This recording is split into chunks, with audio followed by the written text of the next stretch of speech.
Today we're going to get you some more power on your serve by unlocking better range of motion with your racket drop. I've got a really interesting case study here for you. This student I worked with recently, and great athlete, super strong individual, but he came to me saying, I've got no racket drop. And he's correct. Watch the tip of his racket here as he goes into his racket drop. You'll notice the tip of his racket never really gets down below shoulder height, maybe a couple inches below his shoulders, best case scenario. And now what I want to draw your attention to is the angle of his forearm.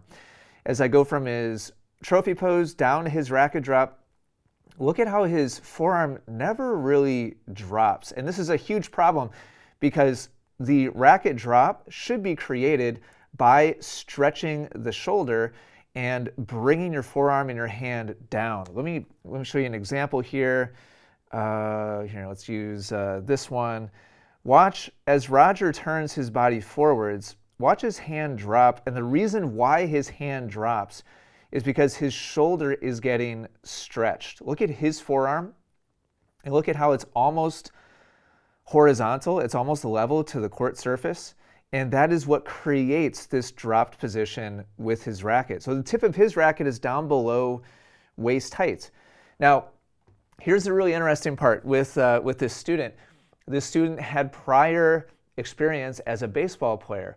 So before we dove into analyzing his serve or even talking to him about what I saw as far as the problems were, the opportunities, how to improve, I handed him a bunch of balls and I said, please throw this ball as far as you can. I just gave him a bunch of tennis balls. And whoops, that's a baseball player. I'll show you in a second. Without giving him any further instruction other than just throw the ball, watch what happens with his forearm. So he's not thinking about tennis here, he's thinking about baseball. And look at how now his forearm drops back. And if we were to just replace the ball with a tennis racket in his hand, the racket would probably be down to about mid-back or so, maybe lower back. It's probably a little bit longer than that. Probably about low back.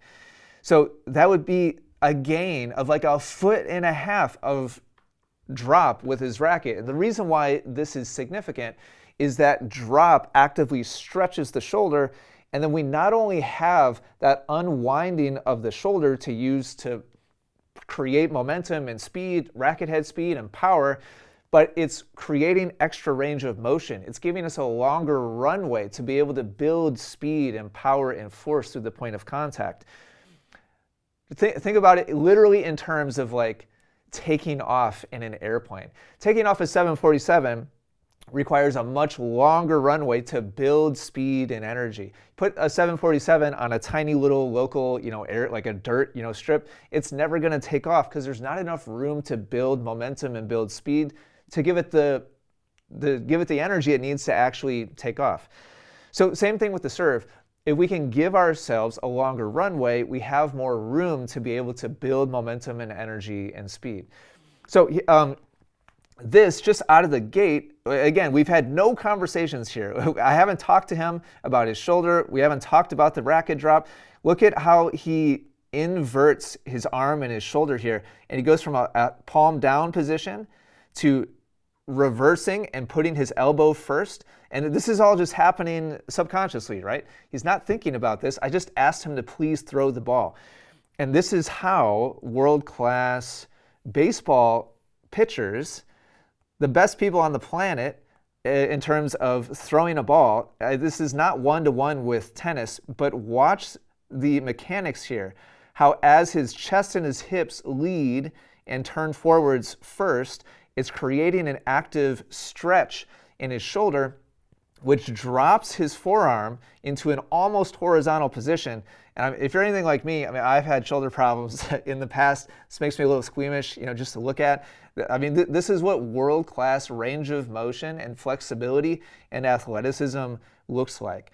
And you can just see the stored energy here in the shoulder. And also, again, not one-to-one, but just, for conversation, imagine that we put a racket in his hand right now. The tip of his racket would be well down below waist height. which is what world-class professional tennis players are doing. Body position's not the same. I understand that. It's not one-to-one, but just as a comparison, just as a case study, is interesting to look at. So back to my students. Now, with that fresh in your mind, look at how little drop his forearm had in his serve. Now, this is somebody that has imprinted in his brain and in his body how to throw a ball well.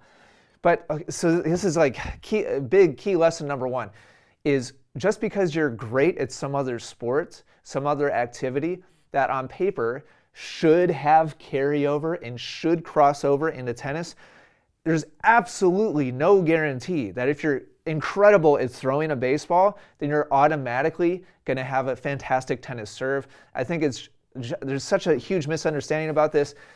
The thing is, your brain creates separate habits. Now, oftentimes, is there carryover? Is there crossover? Yes, sometimes there is, but sometimes there's not, and you have to learn the principle to unlock the range of motion. And what this student was telling me coming into our coaching was, my shoulder's messed up. I can't do a proper racket drop. Please tell me, how do I hit a good serve without a good racket drop? Because my shoulder just doesn't have that range of motion. And I asked him to throw a ball, and it totally debunked his entire, attitude coming in. And so this is critical. This is why video is so important, because if you just make these assumptions that if I'm good at X, then I should be able to do Y, or I did X, A activity, and so I should be good at B skill. Sometimes it works that way. It does sometimes. And also, to the coaches out there, it's so tempting to be like, oh, hey, let's throw football. Like, if you can throw football, you're going to have a great serve. Sometimes, yeah, but not always. There's no guarantee that it's just going to like your brain and body are just going to magically, intuitively connect the dots. With an excellent athlete, sometimes that happens, but with normal, everyday humans, not really. You still have to go through the trouble of explaining and unpacking and providing a good training environment to help them connect the dots, like kind of one dot at a time. So we don't have time to go through all the training mechanisms and all the coaching. I think I will. If you'd like to see a full breakdown on this, please let me know in the comments down below on the main Essential Tennis channel. But here's after about an hour or so of training, watch the difference here, same player, and watch how now he's going to flip his hand. This is a shadow swing. He's going to flip his hand and his elbow like he does on his throw, and magically, holy cow, look, now his forearm is starting to stretch, and that in turn is dropping the racket.